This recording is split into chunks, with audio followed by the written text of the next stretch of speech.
On vous a probablement déjà raconté une histoire sur le plus grand clash de tous les temps. Ce face-à-face légendaire, la science contre la religion. On a tous cette image en tête, pas vrai?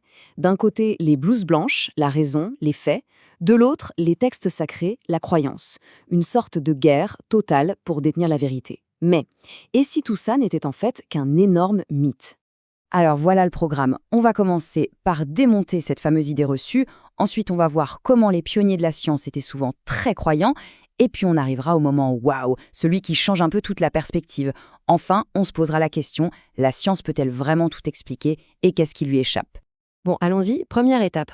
D'où sort cette idée que la science et la religion se font la guerre depuis la nuit des temps?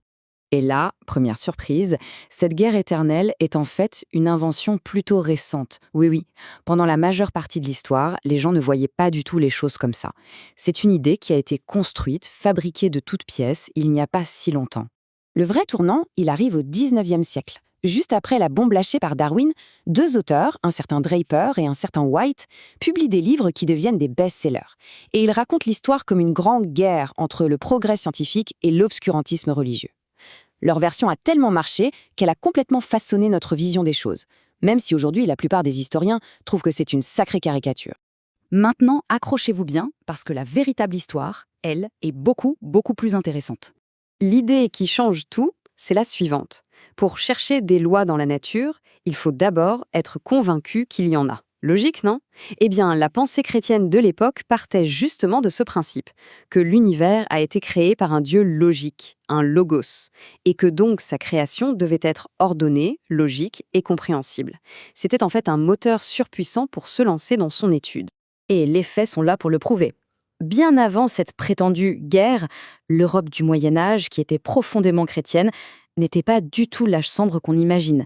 C'est là qu'on a vu apparaître les lunettes, les horloges mécaniques, les moulins et surtout les universités. Et là, regardez-moi cette équipe de champions de la révolution scientifique.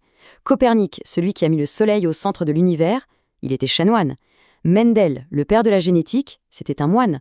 Lemaître, le premier à avoir théorisé le Big Bang, un prêtre. Même Galilée et Newton étaient des hommes profondément croyants. Pour eux, faire de la science, c'était une façon d'admirer l'œuvre de Dieu, tout simplement. C'est le philosophe Whitehead qui l'a parfaitement résumé. Sans cette croyance fondamentale que la nature a un ordre, qu'elle est logique, la science n'aurait jamais pu naître. Et cette croyance, c'est la vision du monde judéo-chrétienne qui, en quelque sorte, servit sur un plateau d'argent. Alors là, on pourrait se dire, ok, c'est bien beau tout ça, mais les scientifiques persécutés, se brûler sur le bûcher par l'Église pour leurs idées, on en parle? C'est justement là qu'arrive notre moment un peu choc. Combien de scientifiques ont été exécutés par l'Église pour leurs théories scientifiques dans toute l'histoire? La réponse est assez dingue. 0. Si on parle d'une condamnation pour un fait purement scientifique, il n'y en a eu qu'une seule. Une seule. Et ce cas unique, c'est bien sûr Galilée, le grand martyr de la science, n'est-ce pas? Sauf que sa peine, ça n'a pas été le bûcher. C'était l'assignation à résidence dans sa villa.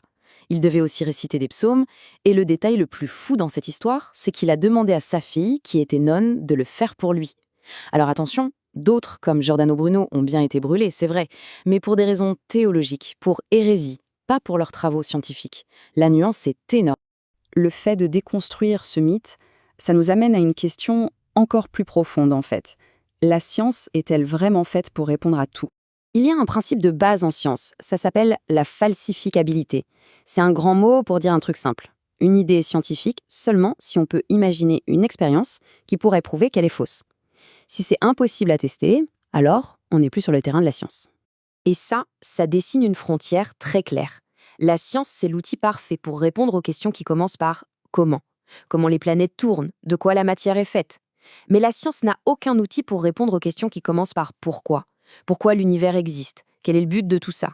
Des questions aussi fondamentales que qu'est-ce que le bien ou le mal? Qu'est-ce que la beauté? Ou encore, quel est le sens de la vie? Eh bien, ce ne sont tout simplement pas des questions scientifiques. On ne peut pas mettre la morale ou la beauté dans une éprouvette pour les analyser.